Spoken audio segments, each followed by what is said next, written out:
Hey everybody, this is probably my umpteenth, I don't know what number that is, but it's definitely my umpteenth try to upload a video today. I did end up tearing down my software, and I uploaded my webcam again, and so far it seems to be okay, but I'm having some issues with the uploads, and that's nothing new. That has nothing to do with my software. It's something else. It's always something else, isn't it? But and I'm having issues still with the color, and I can adjust it somewhat, but it hates me. So that's all I'm going to say about that. Let's see what I do today. Oh, today I had the great idea that I was going to make cupcakes, and I have all the ingredients. I'm not a make it from scratch person. I buy the box. It's a lot easier. So, I got everything together, and I had my cupcake pan, I had my cupcake paper cups, and I was ready to go until I flipped the box over, and that's where I read that it said that once I get all the ingredients together, that I needed to beat it on low speed for 3 minutes, and then I needed to beat it on high speed for 2 minutes. So, a culmination of 5 minutes of beating the batter. Well, one of the things I walked away from in my marriage was my mixer. And unless I feel like getting into a whipping frenzy with my own 2 hands today, there will be no cupcakes. So, I don't know. But, well, actually, that's not true. I went to Walgreens with my fiance earlier this evening, and just to pick up some stuff, and we were just browsing the aisles, and we were waiting for something to come back from the pharmacy. And while we were waiting, we went down where they have the appliances, and there was a hand mixer there, 5-speed, no less. I figured that ought to do the trick for like $9.99. And so he saw it, and he said, alright, he's not going to get any cupcakes out of this, because we don't live in the same house. So they'd be mine. And so he said, alright, just get it. And so he bought me the hand mixer, and so maybe tomorrow there'll be cupcakes in my future. Ooh, I almost said cookies, and now that I have that, there's a plethora of things that I could make, but that's getting ahead of myself. This phone. Anyway, the other thing I was going to say, and I'm going to try to keep this short and sweet tonight, because I figure if I go shorter, it might load up. But we're back on trying to plan our vacation. We plan on going a couple days after Thanksgiving into the beginning to mid-December. And we tossed around Waikiki, and we were already there this year in March, and I was having mobility issues then, and that was before I went into the hospital.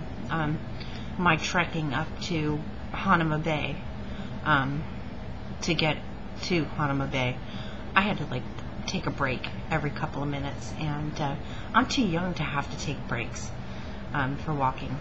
But yeah, I think Waikiki is going to be out of the picture, because you have to walk if you're in Waikiki. This year in March, we stayed at the Wyland Waikiki, which is on Royal Hawaiian Avenue, and they touted the fact that the hotel was within walking distance to the beach. If your idea of walking distance, and it could be for a lot of people, not for me, was like a good 4 blocks, and so for the most part, we kind of jumped on trolleys or took the bus to get down there. I think we walked there once to the beach, but I think it was, if we saw a Hilo Hattie, we knew where they were going, and we knew that they were going to cruise right on by the beach, so we just hopped on that little trolley and hopped right off where we needed to go.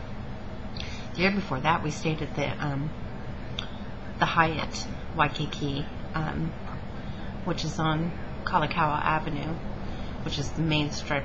I mean, the beach was right there. And as an added bonus, we had the police station right across the street too. So it could get a little interesting, or it could be really quiet in the evenings. But gorgeous hotel. Actually, they both were super gorgeous. But alright, I'm going on too much about that. Waikiki was gorgeous and fun, but it's pretty much out of the question. So our options that we're thinking about is maybe Big Island. I haven't been there. He has.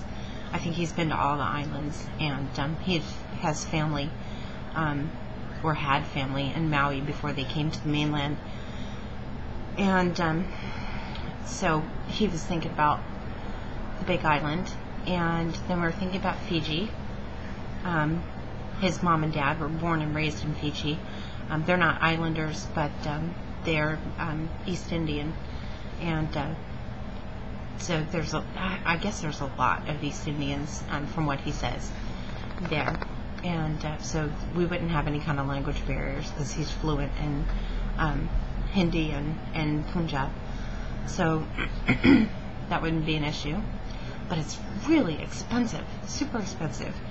And I mean, it's like neck and neck with Maui, which, we're not considering Maui because it's just that expensive, and we don't have the connections there that we have with our friends that live in Waikiki, where we can get free rides here and there. But other places are New Zealand, Spain. I'm not a fan of either. I would love to go see them, but the plane ride, I thought going to New Orleans in August was just, hang me. I don't want to have to be stuck in an airplane that long. And then our other option is Jamaica, and he's leaning heavily towards Jamaica, and I realize that that's also a really long flight, but I think I might be able to handle that. So if you've been to any of those places, feel free to comment, give me tips, give me advice, places that you've stayed, places worth seeing. But anyway, I've got to catch my Project Runway, and hopefully this will load. So we'll see. You guys have, see me looking down there trying to get it to stop recording? No, you guys have a great night. Bye.